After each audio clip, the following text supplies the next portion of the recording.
Maybe not tonight. Hello. Hi, everyone. Hello. Thanks for joining us. Thanks for holding tight this evening. Who would like to kick us off? There is a roaming mic doing the rounds. We'll go to the front. We'll begin at the front, if that's okay, please. We'll begin with Anton from Sky Sports. Thanks, Anton. Hi, Sarina. Hi. Nice to see you. Look, we'll get to the game in a moment. We'll talk about Fran Kirby's retirement. Just your reaction first. Yes. First of all, I loved working with her. I think she has had an incredible career, which is still going on in the Women's Super League. And she's an amazing player. She's an incredible person too. Did everything to make the squad. Has always, when she was in, she was ready to play, ready to perform, helping others, whatever I asked her to do. And I just, there's a time, I guess, that you stop, but have to get used to that. But I'm really, really proud of her, and I'm very grateful that I had the opportunity to work with her. When did you find out? And is this because Fran wasn't going to make the final 23? Mm-hmm. Over time, of course, Fran and I have had several conversations. She has been unlucky with injuries, of course, too. So before the World Cup and during camps, but she always fought back and had still some opportunities to play. So I had conversations with her over this week again, going forward to this game, and then I said to her that she most likely was not going to make the squad. You know, things can change very quickly, but we had these honest conversations. Finally, I suppose lots of people talk about how fantastic a footballer Fran was, but everything she's overcome, what kind of person, what does that say about the person that she is? Yeah, that says so much. That's what I just said to her. An incredible footballer. Maybe I should describe that a little bit more, like her touch, her positioning, her vision, her game understanding, the connections. But as a person, like what she has had in front of her, and then coming back every time, that has been really incredible too. She's an inspiration. I think she's an inspiration for a lot of people and an example. Absolutely. And finally, I suppose just about the game today. Does it not matter, but does this kind of overshadow the feeling in the changing room that someone like Fran has stepped away, considering obviously, she's such a big presence in English football? Yeah. Well, of course, she said it to the team after the game. Yeah, and I'm reflecting on the game too. So at the end of the day, we always continue with what we're doing, and that's playing football or coaching football. So, yes, well, after that, we didn't speak about the game anymore, but you want to talk about the game, so go ahead, ask your question. If you want. Okay, No, again, just right. So how do you feel after that game? Because obviously first half went well, second half didn't. Are you frustrated? Are you annoyed? How do you feel after that performance? No, indeed what you said. I think we played a very good first half. What we wanted to do, that worked. They started quick. They started fast, so we had to get through the first minutes. And I think we had a lot of the ball too, the first half. We tried to get in behind, and we were dangerous in those moments when we scored that goal too, but we had more options or more possibilities to get in behind. We were a couple of times offside. Think we could be tighter on the ball. We could switch the play a little more often, to stay longer on the ball. And I think the second half, they started quick again.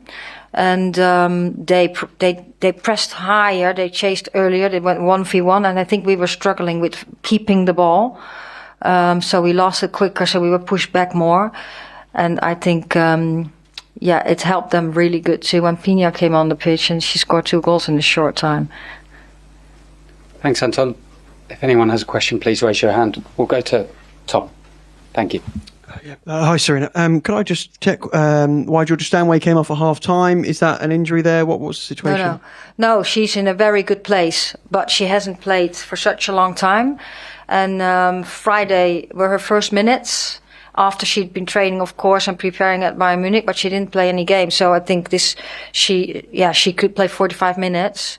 I think she play more. Of course, she always wants to play more, but she's in such a good place. But I think this was very smart to do, to take care of her, and don't take a huge risk by risking in getting another injury.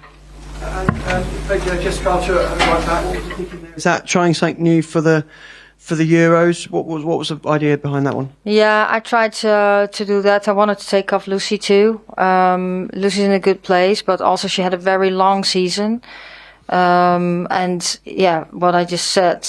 Also, we want to win this game, of course, but we also have to have a close look to the Euros and manage a bit of load. Can I also just check, since you've had a last chance to speak to you, is there any more news on Lauren James's progress or indeed Millie Bright? How are they both doing? Millie, same situation. We have to have that conversation. With LJ, she's of course on the pitch. She's still, we are three days further now, but she's still in the position that we expect her to be. So progressing in a rehab, and that's going really well. So I'm positive about that. Thanks. We'll go to Kat. Hi, Sarina. Good to see you. It felt like you did, as Tom said, you had a few kind of experiments tonight. In your mind, how close are you to knowing what your starting 11 is going to be in Switzerland? I'm very close to the squad. Squad announcement is Thursday, so that's very close. Close to starting lineup, there's still a month to go. And of course, we have ideas, we speak about things, we speak about combinations. But things can, like we have a couple of training days, we have Jamaica to play. So I think some things are still open. And it's obviously a big moment for Missy getting on as well. What did you make of her performance on debut? Yeah, well, it's a really big game, of course, for her to come on, and she did really well. I think she had the second part of the season. She was good.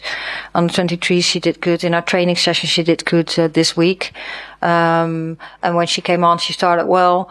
I think the intensity of the game was a step up for her, and that's what you could see too. But she's moving forward. Thanks, Kat. Hi, Sarina. You have lots of options in the number 10 role, but nobody's really nailed down that starting position. Where do you see that in terms of the attacking midfielder? I see that on the 5th of July I have to make a decision and see how good everyone is, and the one's the best form and I think is the best for the team to start, I will start. From that role? Well, as a 10, of course, you want... in possession, basically, we play a lot of time with 2 10s or sometimes 3 10s. So that's fluid. You want someone who keeps the ball. You want someone to play in the pocket, but also go in behind. You have someone that has some passes through. And we have different types in the team. Probably also the ones that I will select for the squad, that we have different types that we can play there. So it's also... if you want to change a game or depending on who we're going to play. So those are things we are still figuring out. Can I just try and understand your rationale with Missy coming on in such a huge game as a debut? Was that because you're losing Fran and therefore don't have as much cover in that midfield area? No, I wanted to see of course, we have different midfielders. We will have different tasks and roles in the team. And I think Missy Bo can play a little deeper in midfield, more behind the ball, like an 8 or 4. And in the 10 position, that most of those players are very attacking. They can play a little deeper sometimes, but we have very attacking 10s.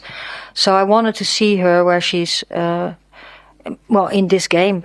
And take that opportunity to give us, to see her. And that also gives us and so the team information. Thanks, Charlotte. We've got time for 2 more questions. Go to Emma and then Kit, please. Yeah, hi, Sarina. Just to sort of follow on that, I suppose, like to summarise then, are you happy with the squad depth that you have in midfield going into the Euros? Yes. Of course, you would like some more. But the team is working on that. Players are working on that. So also that's the reason, of course, why I wanted to see that. And you can move around in the team a little bit too.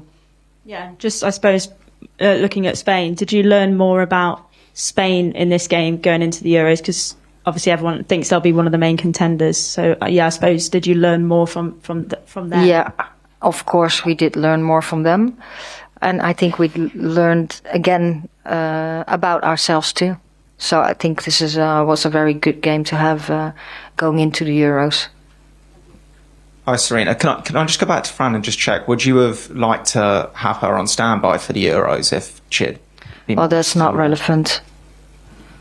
That's not relevant for now. She's not in the squad. We had these conversations, and she's moving forward, and we are moving forward. And I'm just really, really grateful that I've worked with her and that she has been available for the whole period of time. Doing everything that the team wanted her to do. Okay, thank you. Thanks. We'll call it a day there. Thanks for making the trip. Thank you. Thank you. Okay.